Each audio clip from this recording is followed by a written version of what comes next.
మంత్రికి చిత్తశుద్ధి ఉంటే నేను రాజీనామా చేస్తా అని ఘీంకారాలు హుంకారాలు చేస్తున్నాడు నేను చూసిన.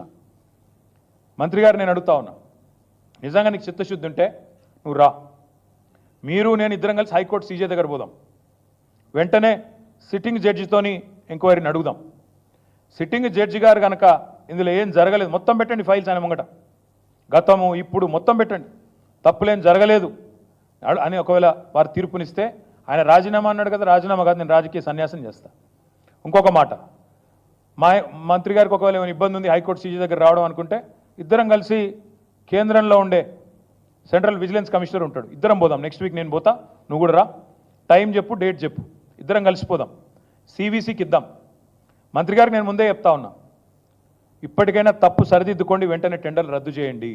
జరిగింది తప్పు, ముఖ్యమంత్రి కూడా నేను చెప్తా ఉన్నా, జరిగింది తప్పు 100%. ఇది ముమ్మాటికి నీకు తెలుసు, ఇరికిపోయినావు అని తెలుసు.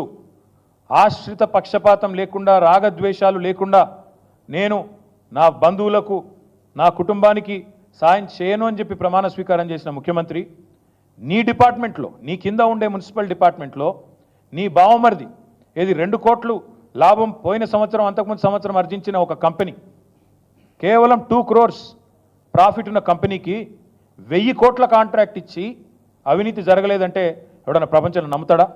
వస్తావా మరి? సివిసి దగ్గరకు వస్తావా? హైకోర్టు సీజే దగ్గరకు వస్తావా? నేను వస్తా, డేట్ చెప్పు, టైం చెప్పు, నువ్వే అపాయింట్మెంట్ తీసుకో.